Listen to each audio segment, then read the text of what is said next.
Welcome everyone to the Teaching Profession Project.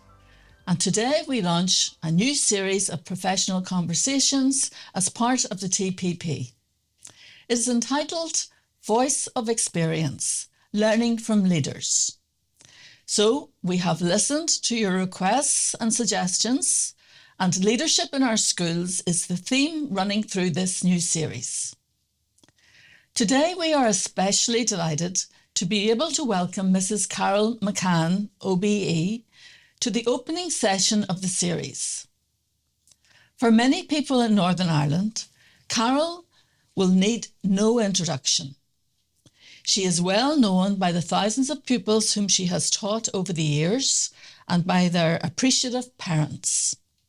But let me just remind you, the teachers, of some of the highlights along a professional journey that you may resonate with, and certainly you will be impressed by. Carol taught languages in St Colman's College in Newry for 27 years, and she was VP in the college for 7 years.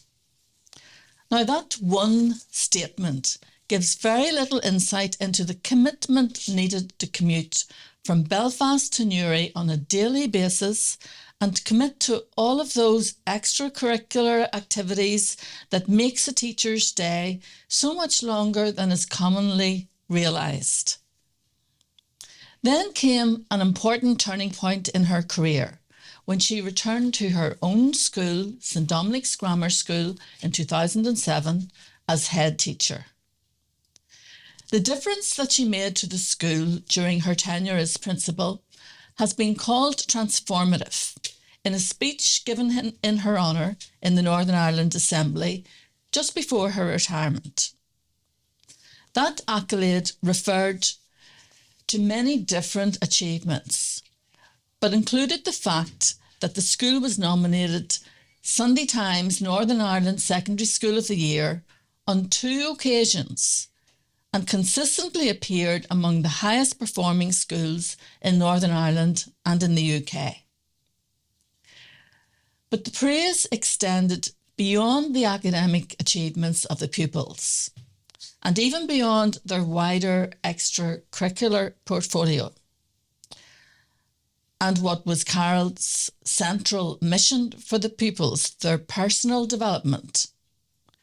Indeed, it also recognised the importance of the leadership example that you as principal set for staff and pupils. That, I think, is worth a direct quote. Nicola Mallon, on that occasion, referred to Carol as a lady of great character, composure, commitment and compassion. And she said, all of those who worked alongside her say that she has been an inspirational leader on a daily basis, demonstrating the core values of St Dominic's, truth and compassion, to students and staff. You must have been really touched by those warm words. Yeah, I was really, really touched, but probably slightly embarrassed. And it probably reminded me of when my mother went to parent-teacher meetings and she'd say, are they really talking about you? And that's very much how I felt. I think I was just lucky to have worked with very, very talented and very committed people. Anybody who achieves anything in this world, it's when they have got really good people around them. And I considered myself lucky. So I accepted it gracefully on behalf not just of myself, but all of the colleagues that I worked with. Well, that's very gracious of you, Carol. That's very true. Yes, but all those who knew you now weren't surprised. Mm. Could I ask you just to think about your decision to become a teacher? Initially, what inspired you to become a teacher? Well, first of all, probably teaching was the only profession that I come from a very working class background. It's the only people I really would have known about were teachers because I went to school, and that's the one profession that every child will get to be familiar with. I think when I was at school, I certainly would have liked to have been a teacher, and I really admired the teachers who taught me. They were wonderful role models. But again, when I went to university, I don't know really, I really didn't have a burning ambition to be a teacher. But when I finished my degree, I didn't really have a huge amount of choices. And I always say that it was the best non-decision that I ever made, because it wasn't that I had this burning desire to be a teacher when I reached that stage of my life, but I have to say it was the best thing I ever did, because I enjoyed every single minute of my journey as a teacher. Yes, and yet, you know, as a linguist, I mean, there really were so many doors open to you. There were so many doors opened. I also think I'm a very competitive person, and I think it was quite difficult to get into the PGCE. So that was probably, that probably also spurred me on. And I maybe I wasn't as aware of all of the opportunities that there were there. Yeah.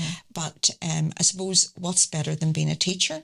Because to some extent you can have that influence on future generations. Yeah. My main subject was Irish.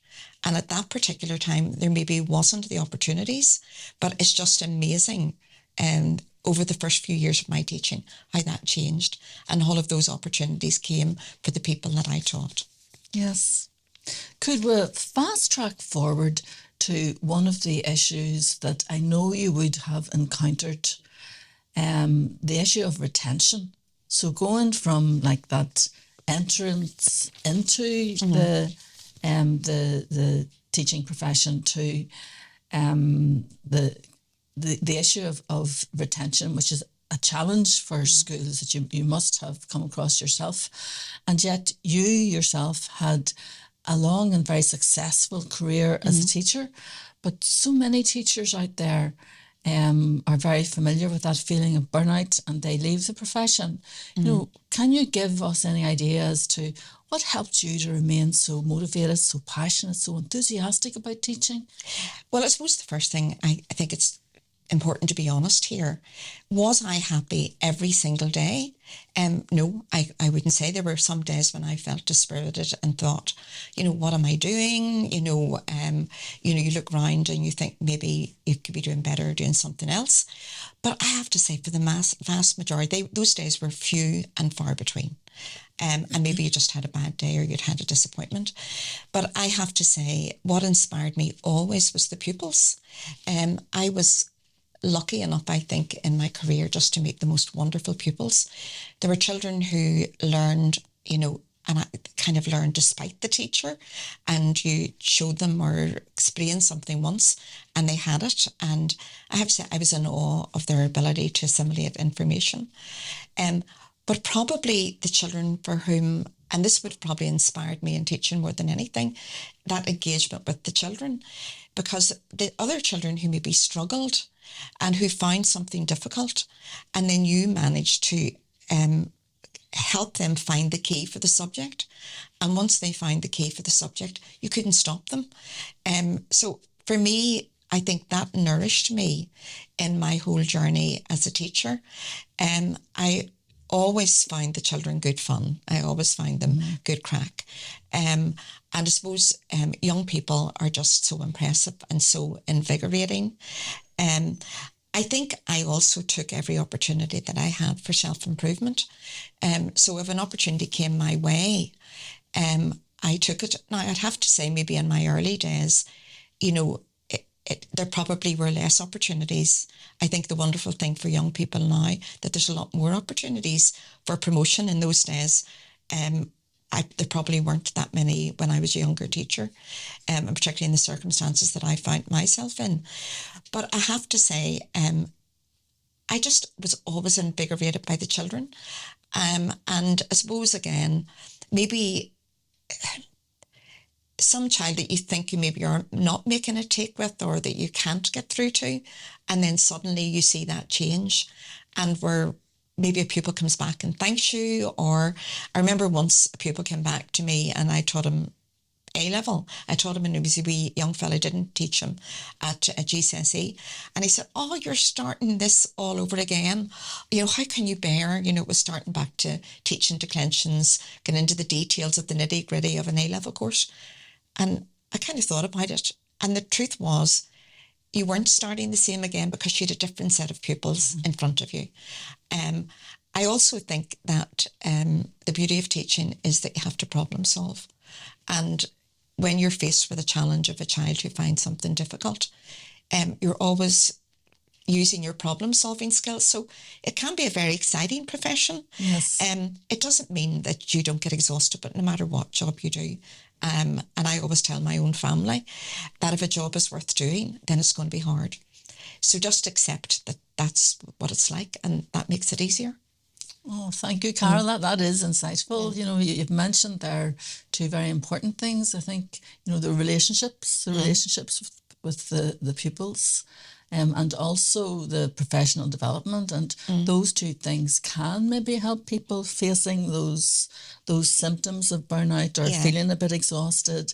Actually, those are aspects of the profession that can reinvigorate you a little. Yeah, it's a bit about stepping back at times and finding the positive. But I suppose what I would say to any teacher, who really doesn't like it, maybe you shouldn't stay in it, because at the end of the day, if you really hate your job, well, then you shouldn't be doing it, because it's you do a job that's far, far too important. Yes.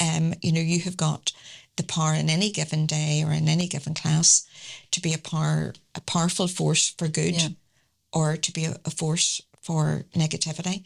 And at the end of the day, it is too precious a job and too important a job to not find that positivity within yourself. But I think the children will always help you, and maybe make you laugh on a day when you don't feel like laughing. I remember in particular, there was one child when I was principal, and maybe the odd day I would be having a difficult day, and this girl had many, many health challenges and was in a wheelchair, and she smiled every day. And I would say to her, you've just lifted me just by looking at you. I was feeling rotten this morning when I came in, but you just made me feel good because she smiled. And if she could smile, well, I should certainly find it in me to be able to do that as well. Yeah, thank you. This maybe is a good time to ask, in the context of that, you mentioned there things like professional development, things like drawing upon the people who are around you. What other ways are there to support staff, and thinking in particular of staff who are trying to build their own leadership potential and opportunities? Yeah. Well, I suppose when you enter in the profession, you will have a teacher tutor, hopefully, in the school that you're in. You'll have somebody in charge of professional development. You also will have a head of department or a head of year, or head of department and a head of year, or a coordinator that you're working with. I think it's really important to learn from those people. And a lot of it is learning on the job. An awful lot of what you do is learning on the job. I also believe that your leadership, in a very good school or in good schools, you will have professional development planned throughout the year. But apart from that, you have to find the leadership within you, and you have to seek out opportunities, and you have to maybe find a mentor and find a positive mentor within the school. When I started teaching, the idea of the reflective practitioner just didn't exist. I think it's really, really important, and it's all part of teacher training now, that you reflect on what you're doing. And I would advise anybody who is on a journey of leadership, or who wishes to be on a journey of leadership, to have a reflective journal and write what they think. Just one line. You might say, well, I'm too tired at the end of the day. But, again, something worth doing is worth reflecting on. So even write down, that went well today. I'm really pleased. And maybe for something you mightn't have expected will have gone well. There are pathways to leadership which you can do through the Education Authority. There would be master's programmes in the various universities, and here in St Mary's, obviously there are master's programmes. But again, I also, I think, have always been interested in leaders, not just teachers, but it's what makes a person tick, what makes them a good leader. And I would say, observe what you believe to be good leadership and also what you don't believe to be good leadership. And again, you need to look at what your understanding of a leader is. Is the leader the boss? Or is the leader a guide? Or is the leader a support? Because I think if the leader's not a guide and support, they will never be a good boss, because you have to be, as a leader, not just about, and when you get a leadership role in a school, it's not about developing yourself. It's about developing your team and developing the other people. And you will learn far more about leadership through that. But I would also say, take every opportunity. Every single teacher in the classroom is a leader. You're a leader of learning. If you're doing your job well, you're about motivating children. So if you're about motivating children, exactly the same thing that you do in the classroom is what you will do as a leader. Mm-hmm. And it's finding the way to help the one who's not natural. And it's the same way, I think, as a leader. And if you want to be a leader, it has to be about not just wanting to develop yourself. It's about being very sincere about what you do, and genuine, and about helping others and about guiding others. And I think if you take that tack as a leader, you can't go far wrong, because you need the other people in the team with you. But while there are obviously courses that you can do and should do, because sometimes there's that aha moment, oh gosh, I never thought of that. Or that was so simple, how did I not think of that? But a lot of the time it is just on the job and observing what you see as good leadership and giving yourself and taking the opportunities. It's about not resenting maybe the extra mile that you will have to make mm-hmm. or to give. Carol, you've talked there about, leadership in every person, mm-hmm. finding that leadership within yourself and expressing it within your classroom. For those members of staff, some of whom will be joining us today, who have applied for a position and maybe haven't been successful, what would be your advice for how to cope with that? Well, I think any time I went for a leadership post, I had to say to myself, can I accept if I don't get this? Mm-hmm. The one thing that I would say is, don't become bitter. Don't say if your face fits or whatever.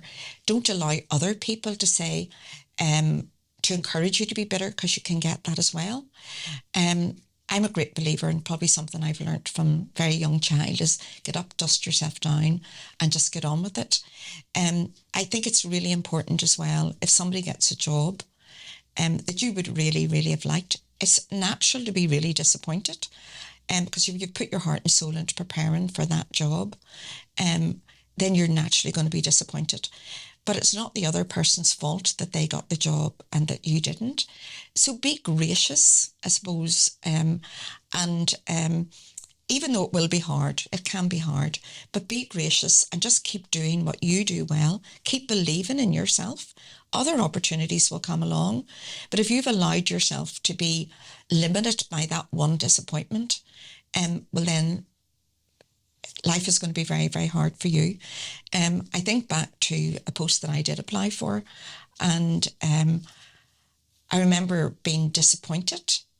But I sort of thought, right, okay, that's it. I didn't get it. Just move on. And but then the next year I was appointed to a middle leadership position. And the following year, I was appointed to a senior leadership position, and 2 years later to VP. Now, if I'd allowed myself to be stymied and put down by that disappointment, well, then I would have failed myself. I wouldn't be failing other people. Well, I would be failing other people as well, but I mainly would have failed myself. Okay, well, that's sound advice, because these disappointments do happen. Yeah. And don't feel bad about being disappointed. It's only natural. Yeah, feel disappointed. Yeah, and it's not actually a reflection on you. it's just at that particular point in time. You could find, suit. because you don't get a job doesn't mean you're not fit for the position. I do an awful lot of interviewing for leadership roles, and one of the things that we have to recommend to a board of governors is, fit for the post or not fit, and then maybe there's just a very fine line between the person who gets the post and the person who doesn't, and that means that they can, they've learned from putting themselves forward, and hopefully do ask for feedback. Yes. But ask for it in a gracious way, and be sure that you say, I just want to learn, and that it's not really in a way that is accusatory about not getting the job. Right. Thank you for that advice. I have picked up from our conversation here very much the emphasis on the quality of leadership in a much more broader and very meaningful sense, and you're communicating leadership as a service. Could you expand on that a little? Well, I think again that was kind of an aha moment for me, that somebody said, if you want to be a principal, just remember it's all about service. Now, I kind of knew that in my heart, but I hadn't really articulated it. And as soon as it was said to me, I thought, that's a really good description of it.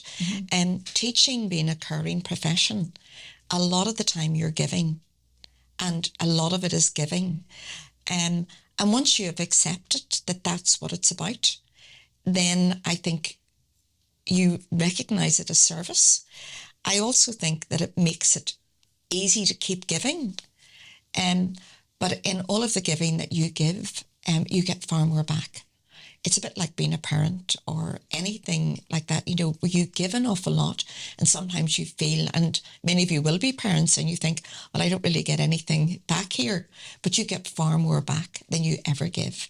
And I think if in teaching that you're giving, you get far, far more back.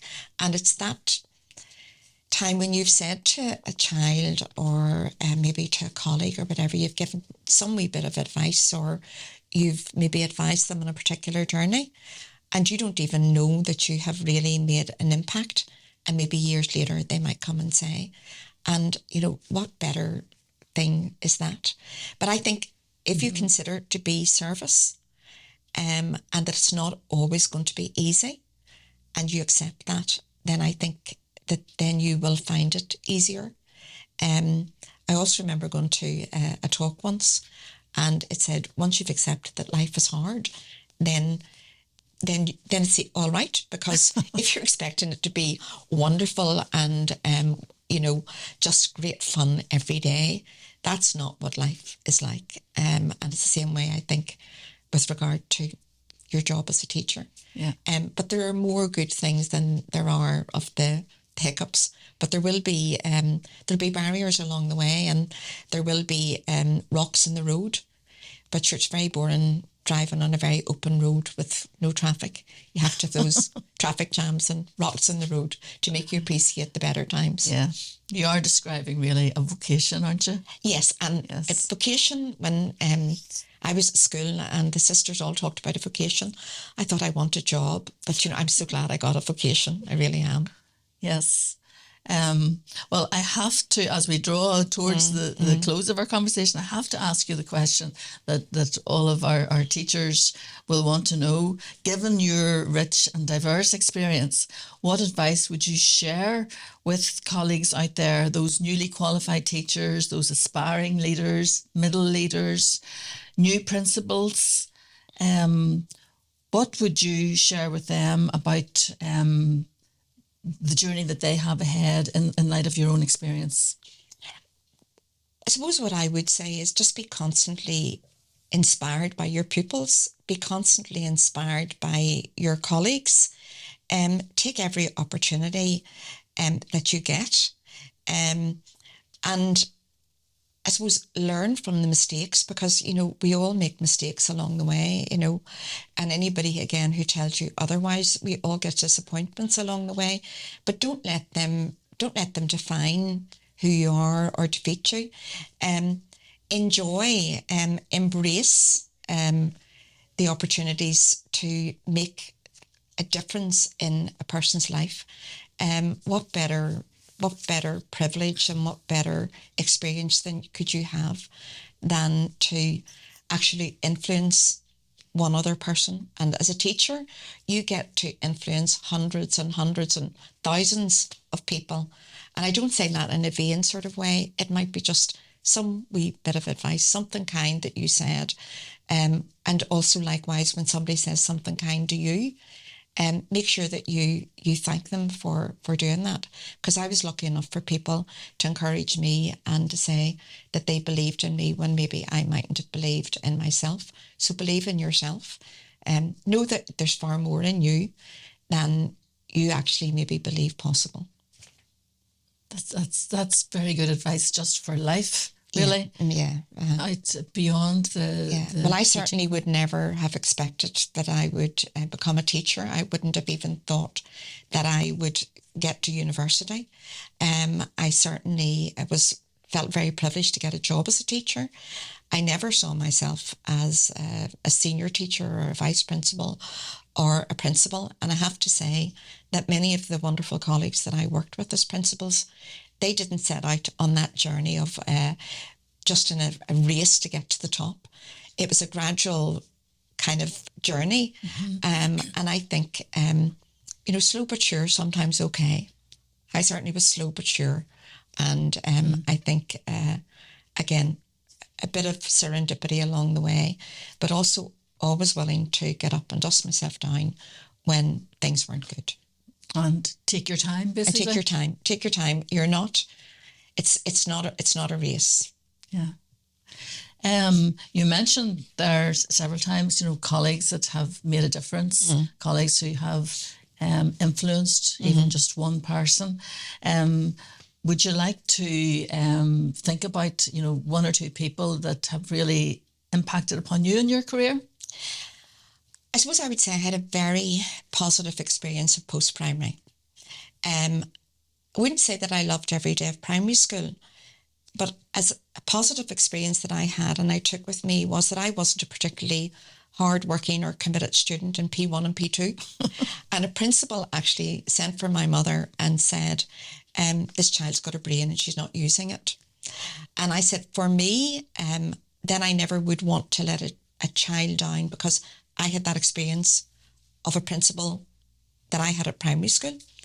When I went through post-primary, I have to say it was nothing but good role models.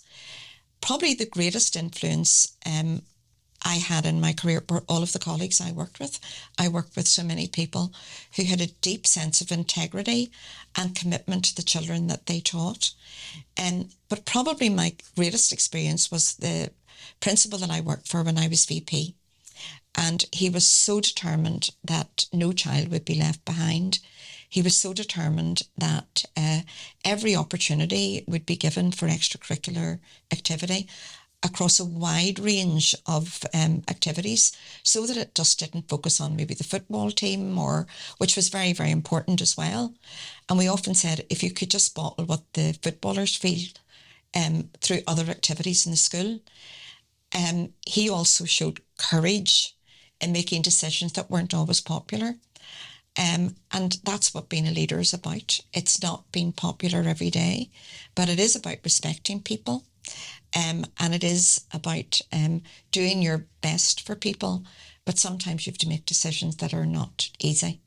And I think that was probably the most influential thing for me. Yeah, that's, if a person's listening, they'll be very moved to hear that. And finally, a few highlights from your career. Yeah, well, I suppose, first of all, I became vice principal in an all-boys grammar school, and that would have been unimaginable when I started teaching.